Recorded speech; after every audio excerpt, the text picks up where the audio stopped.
Welcome everybody to the SsangYong Rexton. Oh wait, I mean the Mahindra Alturas G4. It has some very serious competition in the likes of the Toyota Fortuner, Ford Endeavour and the Isuzu MUX. This car has two variants, the 4x2 automatic and this car, the 4x4 automatic. I think it's a great package. Let's see how it is. Coming to the exterior of this car is actually basically a SsangYong Rexton. But Mahindra has made some changes, and the main change you can see is in the front grille. The front grille has the traditional Mahindra look that you can find on the new Scorpio, the Marazzo and so on.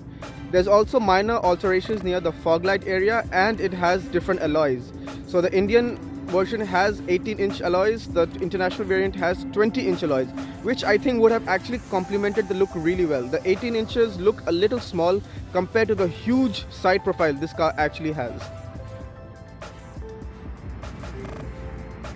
The 4.8 meter length is very evident in the side profile of the car. Yes, it is 4.8 meters. It's just 5 centimeters shorter than the Ford Endeavour and much longer than the Toyota Fortuner. The Isuzu MUX slots somewhere in between, but I believe in actual presence this actually might be more intimidating than the MUX. The side profile is very generic, nothing too fancy, although one issue I do find is that the C-pillar is a little too thick. I mean, it could accommodate one small window at least. Maybe it would make it more airy for that third row passenger. Very much similar to the SsangYong Rexton that is available internationally, although there is one change and I'm not actually very favorable of that change. It's this Alturas G4 badging, which I feel like it looks like an aftermarket thought. I mean, somebody at Mahindra must have realized, oh no, there is no badging, let's add something to the car, and that's it. I think that's a very big afterthought, and I think this car could look much better if it didn't have that badging on it. One very innovative feature of this car is that if you have the key fob in your pocket, all you need to do is stand in front of the boot. It's going to detect the key fob and then eventually it'll open the boot for you, as I'm going to demonstrate to you. So I'm standing in front of the key fob. As you can see, it's detected the key fob now, and anytime now the boot's going to open. Yes, see, the power tailgate just opens for you, so you can put the stuff. This is very nifty in case your hands are really full and you cannot open the tailgate.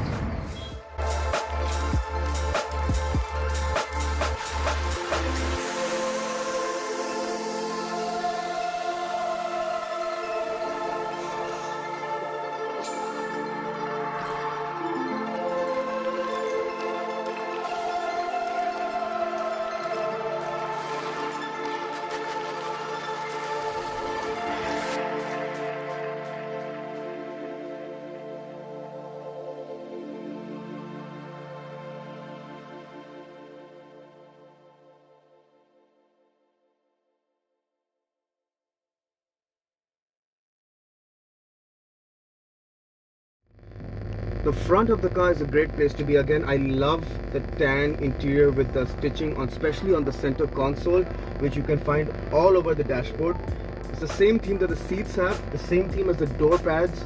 Overall, it's a very nice place to be, and I genuinely feel that this car has the best interior in its segment compared to the Ford Endeavour, the Toyota Fortuner and the Isuzu MUX. The interior was the sore point of the MUX.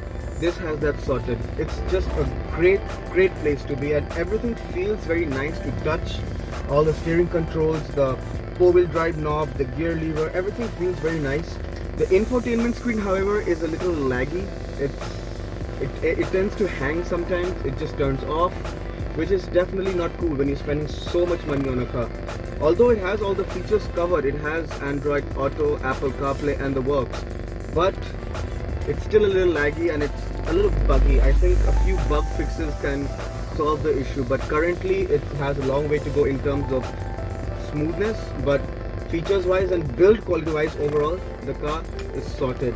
Feature wise, it's got, as I mentioned, Apple CarPlay, Android Auto, Bluetooth, aux, USB, 3D camera. Yes, it is something that's coming. That was in the Nissan Kicks as well. I can turn it on from here. You can see this is 360 camera. It shows you all around the car. There's front parking sensors, rear parking sensors, 3D camera. It's got cruise control, everything. It's got dual zone AC aircon as well. Fully loaded, all the bases covered. I'm in the back of the Mahindra Alturas G4 right now, and currently the driving seat is adjusted to my driving position, and there is currently no issues in space at all. The knee room is perfect. Backrest is perfect. It does have adjustable headrests. There is a foldable armrest that comes out with perfect spaced cup holders. Overall, it's a great spacious place to be. I think it's even better than some of its rivals like the Toyota Fortuner. I think the floor is quite adequately spaced from the seat, unlike the Ford Endeavour, where sometimes you feel like your knees are pointing upwards. It's not the case in this car. Ample legroom, no issues. Window size is perfect. There's a grab handle right about here for your ease of getting in and getting out of the car. Unfortunately though, the middle row does not have its own independent AC. It's just a set of blowers that is coming from the front AC. Funny enough, the middle row does not have its own AC, but the third row, yes, this car has third row. It is a 7-seater. The third row has its own independent rear aircon condition controls, and that is great to have, but Mahindra should have provided this in the middle row as well, because I think the third row is more sparsely used than the middle row, and middle row should have had its own AC controls.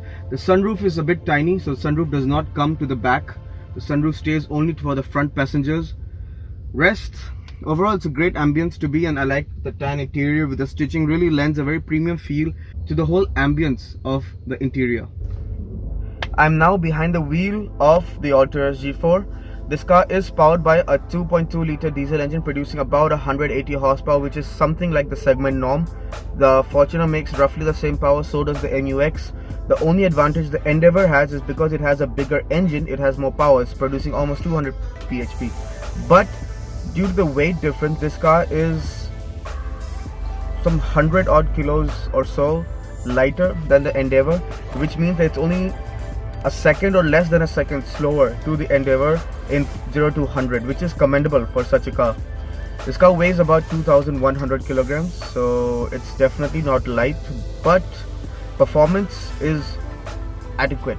It's not scorchingly fast, but with the body size, it's ample. It's pretty fast, and it's actually much faster than you expect it to be.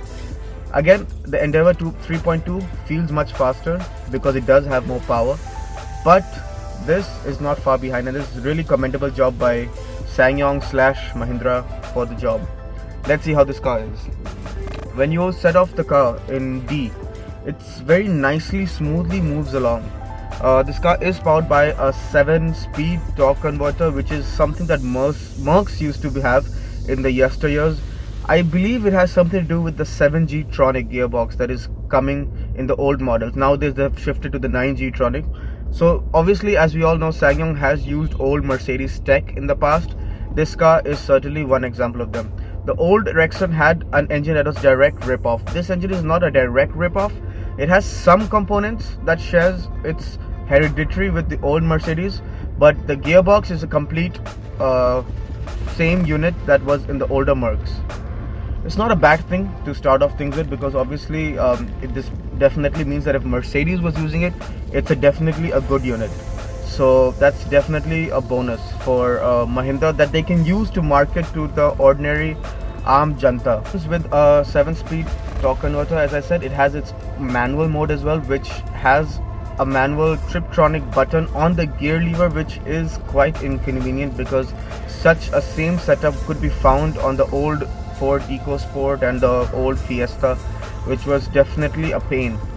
Not ideal setup to change in manual mode. This car also has 4-wheel drive, like a legit 4-wheel drive, so it has 4H and 4L, which is really useful for taking to the rough stuff, which I did take it to quite a lot of rough stuff, but the car performed quite flawlessly. The car performed really flawlessly off-road. It actually, did much better than I thought, because this car is equipped with highway terrain tires, not all-terrain tires.